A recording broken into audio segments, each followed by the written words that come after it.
Hello, I'm Professor Ford. I teach drawing to architecture students. Let's do it.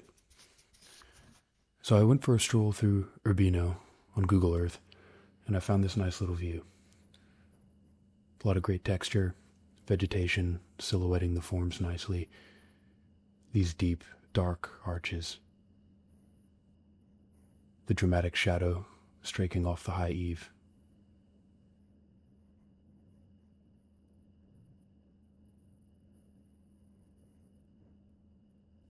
So here I'm establishing a horizon line.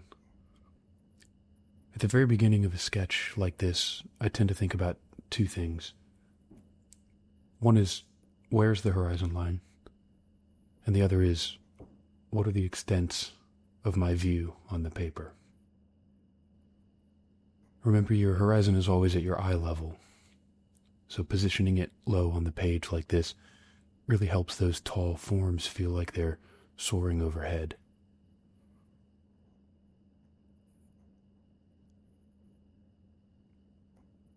Just guessing about where I want the tall roofs here to live.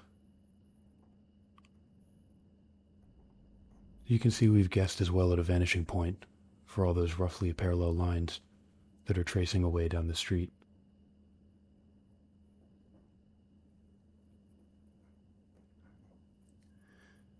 And personally, I don't like to draw in sketchbooks, which is maybe a bit unconventional, but nevertheless, if I were drawing this in situ rather than from a reference image, I've always found that working in a sketchbook gives me no place to rest my hand. It's always awkwardly hovering over the edge of the book, and it's hard to draw like that, for me.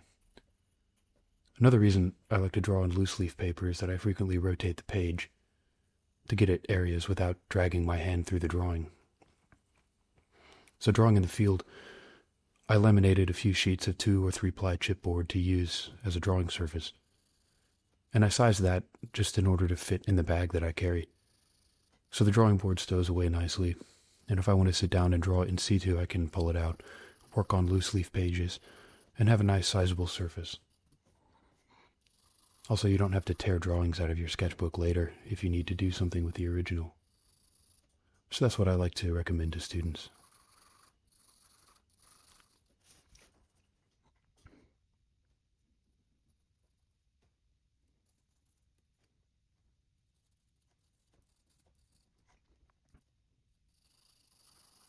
At this point, the line drawing is more or less established.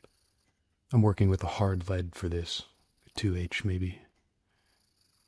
Just creating a kind of map for where the darker areas are going to live later.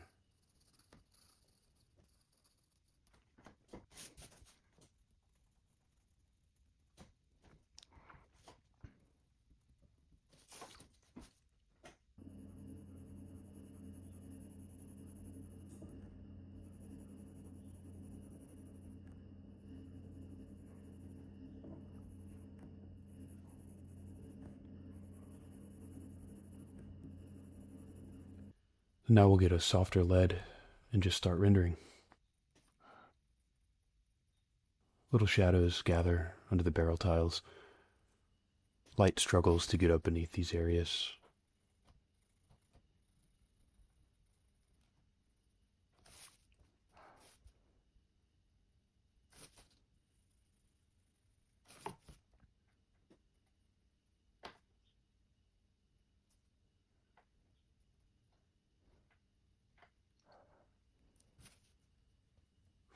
With brick, at a distance, you don't really read the vertical joints.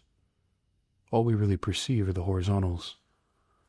So with the broad side of the pencil and a horizontal motion and varying pressure, we'll create that texture.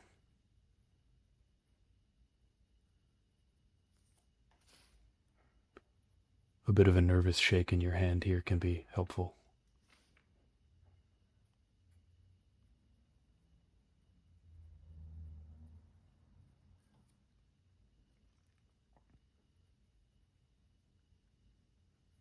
We want to keep these horizontal courses in perspective as well.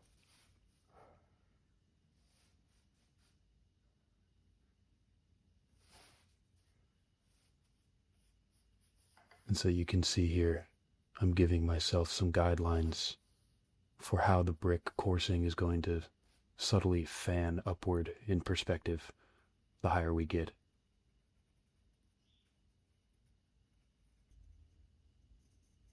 And those little construction lines just give me guidelines to aim for as I'm working my way down the facade.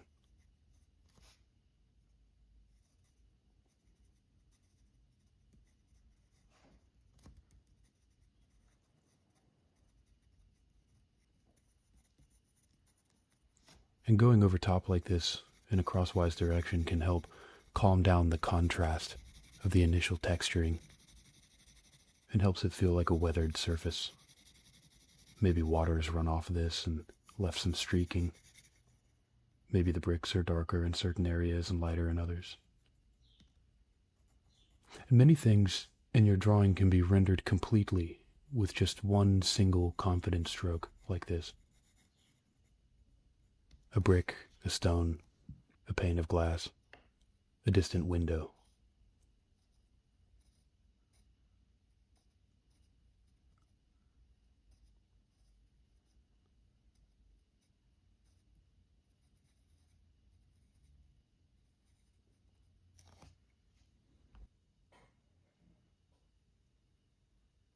Just like this.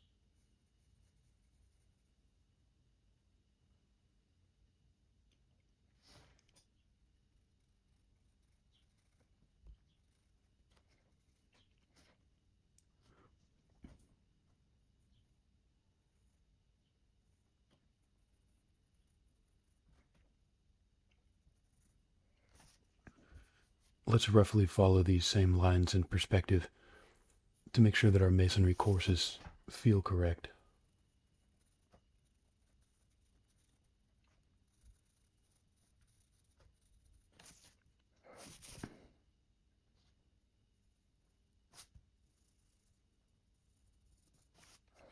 Here I am grinding the pencil into a duller, broad edge. These voussoirs here around the arches want to be rendered with a single, soft, broad stroke. We finally get some depth in this arcade. A lot of deep, dark shadows gathering underneath here.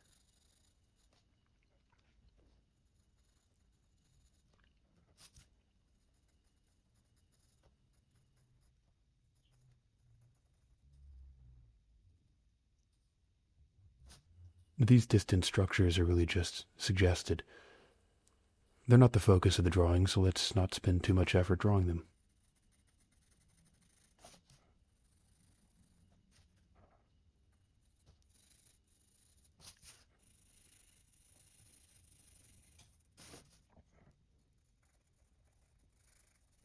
Here you'll see I'll turn the page to grind these trees in order to avoid dragging my hand through the rest of the drawing. Loose leaf is very freeing in this way. I see how these dark masses push the edge of the building forward in space. You gotta have your darks to show your lights, as Bob Ross used to say.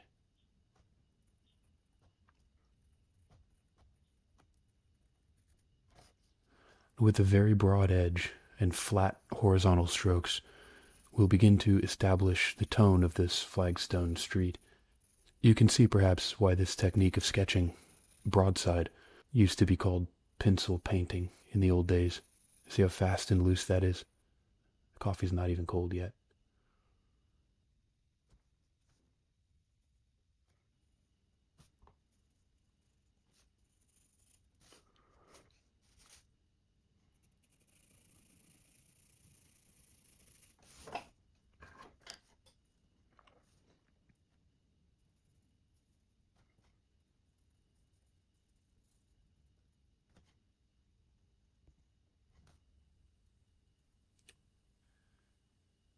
Some more barrel tiles here, and shade gathers up underneath.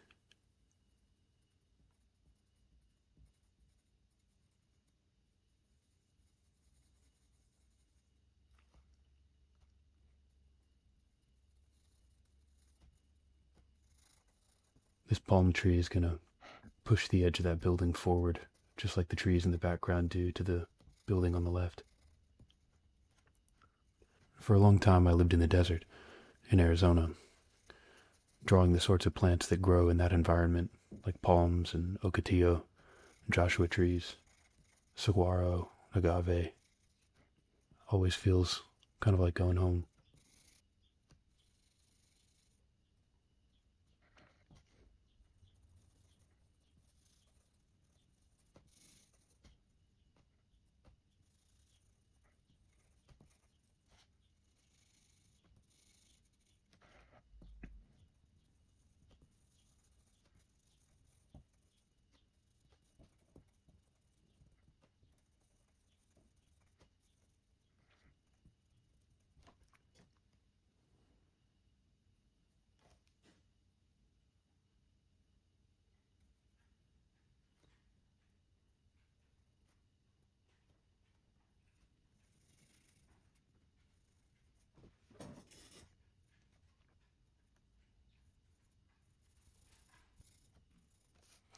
Here I want to add some value to the sky to really help these forms stand out, to help them feel like they're just baking in this Italian summer sun. Always, always, always, the natural focus area in the drawing is where the highest contrast is. Wherever your darkest black and your brightest white are in closest proximity, that's where your focus will tend to settle. And in this sketch, I want that to be these two windows in our tall towers. Make sure to keep the voussoirs here in perspective. Notice that I pull the lines from the apparent center of the circle.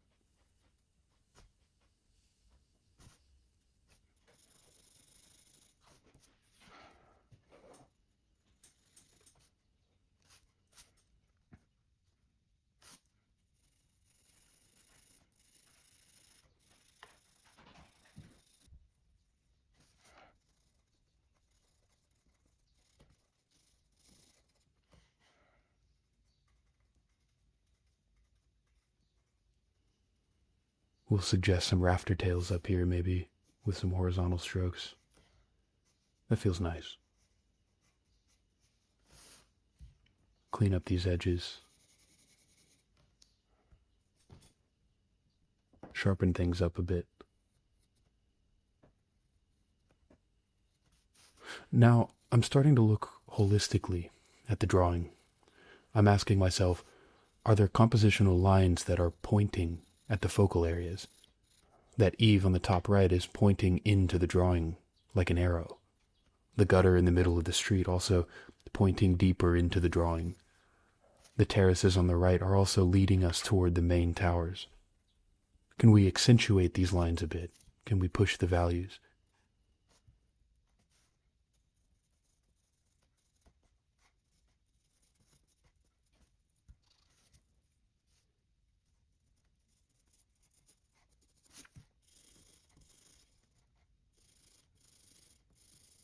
Also, take note how little erasing we're doing. The eraser is used more as a tool for drawing in whites than it is for removing mistakes.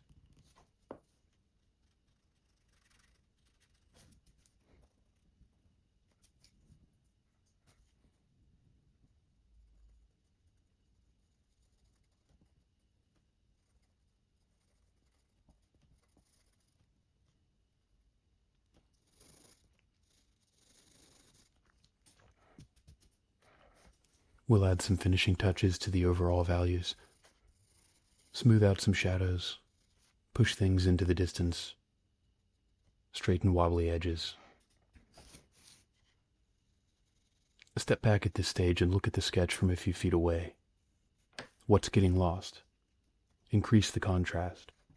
Have you forgotten anything? Are we missing entire windows?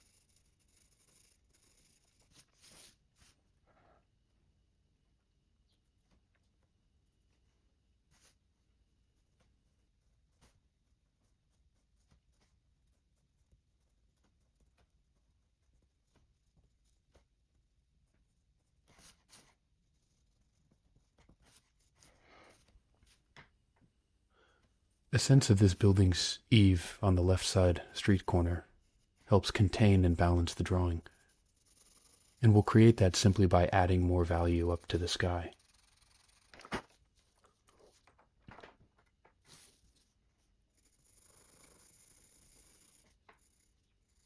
And that eave also pointing us into the drawing. And notice, I'm not being too dogmatic with where I choose to fade the sky out. It's a compositional element.